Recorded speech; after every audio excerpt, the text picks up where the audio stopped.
Salam Bapak Ibu dosen hebat dimanapun berada. Selamat berjumpa pada modul prinsip pengajaran dan asesmen 1 di Sekolah Menengah Kejuruan atau SMK. Apakah Bapak Ibu dosen mengetahui perbedaan antara pembelajaran dan asesmen di SMA dan di SMK? Pembelajaran di SMK diarahkan untuk mempersiapkan peserta didik memasuki dunia kerja, sehingga pembelajaran ditekankan pada penguasaan pengetahuan, keterampilan, sikap, dan nilai-nilai yang dibutuhkan di dunia kerja. Pembelajaran di SMK sangat dipengaruhi oleh perkembangan teknologi dan industri, sehingga menuntut mahasiswa sebagai calon guru sesuai dengan capaian pembelajaran mata kuliah prinsip pengajaran dan asesmen 1 di SMK untuk 1. Memahami prinsip pembelajaran dan asesmen di SMK yang meliputi berpusat kepada peserta didik, efektif dan reflektif, mengoptimalkan pemanfaatan teknologi, berbasis dunia kerja, serta mengoptimalkan pemanfaatan dan pengembangan lingkungan sebagai sumber belajar.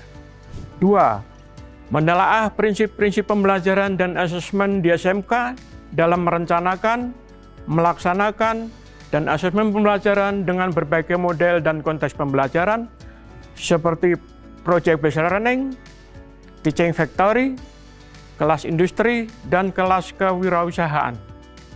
3. Mendesain pembelajaran dan asesmen berdasarkan prinsip-prinsip dan konteks pembelajaran di SMK. Dan 4. Melakukan refleksi terhadap pembelajaran dan asesmen di SMK.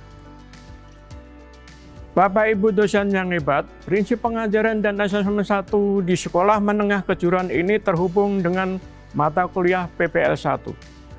Dalam proses perkuliahan, Bapak Ibu dosen dapat melibatkan instruktur dari guru penggerak atau praktisi pendidikan. Modul prinsip pengajaran dan asesmen 1 di Sekolah Menengah Kejuruan ini terdiri dari 4 topik, yaitu 1. Prinsip pembelajaran dan asesmen di SMK. 2. Telaah prinsip-prinsip pembelajaran dan asesmen dalam perencanaan, pelaksanaan, dan asesmen dengan berbagai model dan konteks pembelajaran di SMK. 3. Desain pembelajaran dan asesmen berdasarkan prinsip-prinsip dan konteks pembelajaran di SMK.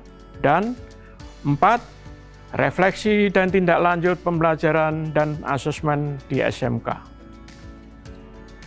Mata kuliah prinsip pengajaran dan asesmen 1 di SMK ini memiliki 3 bobot SKS. Bapak Ibu dosen yang berbahagia, materi dalam modul ini pada setiap topik akan dipelajari melalui alur merdeka, yaitu mulai dari diri.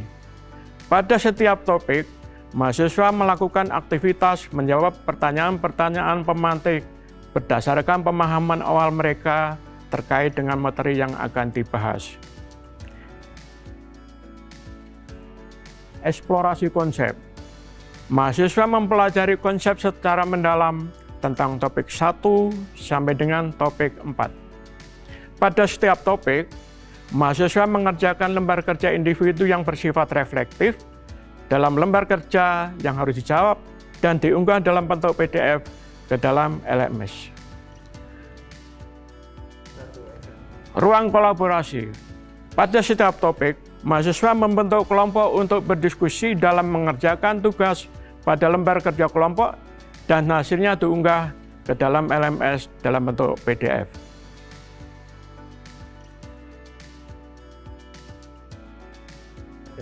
Demonstrasi kontekstual. Mahasiswa mempresentasikan hasil kerja kelompok yang dilakukan pada ruang kolaborasi. Mahasiswa dari kelompok lain memberikan pertanyaan ataupun tanggapan.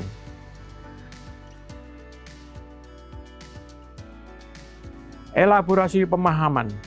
Secara individu, mahasiswa membuat pertanyaan tentang hal yang belum dipahami berkaitan dengan konsep materi yang sedang dipelajari. Pertanyaan ini akan didiskusikan dengan rekan, dosen, atau instruktur tamu. Koneksi antar materi.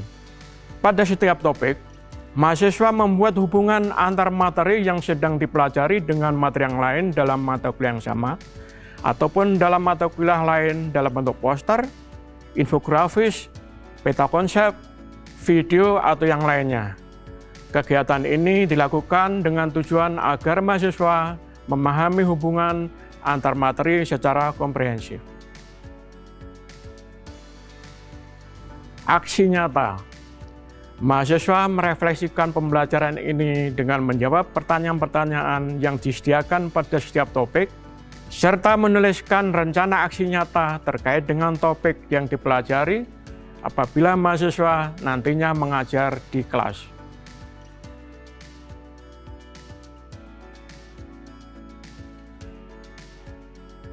Bapak Ibu dosen yang saya hormati, penilaian pembelajaran dilakukan melalui 1.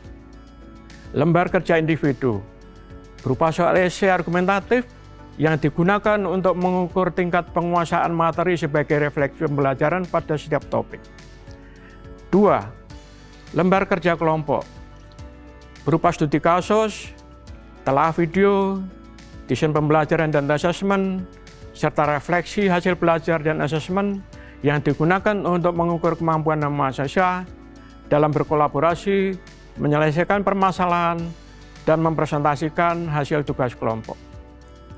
3. Lembar observasi, keaktifan, dan partisipasi mahasiswa, berupa lembar pengamatan yang digunakan untuk menilai keaktifan dan partisipasi mahasiswa selama proses pembelajaran. 4.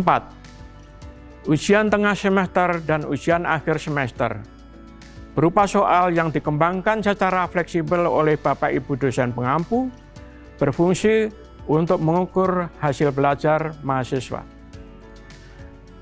Bapak Ibu dosen hebat, demikian perjumpaan kita kali ini. Semoga Bapak Ibu dosen bisa memberikan bekal dan penguatan kepada mahasiswa calon guru agar mampu menyiapkan perencanaan pembelajaran dan asesmen sesuai dengan prinsip pembelajaran dan asesmen di SMK yang diterapkan dalam model dan konteks pembelajaran dan asesmen yang khas di SMK, serta melakukan refleksi dan tindak lanjut pembelajaran dan asesmen di SMK. Salam Bapak Ibu dosen hebat. Mari sama-sama bergerak menuju guru profesional dalam wujudkan merdeka belajar.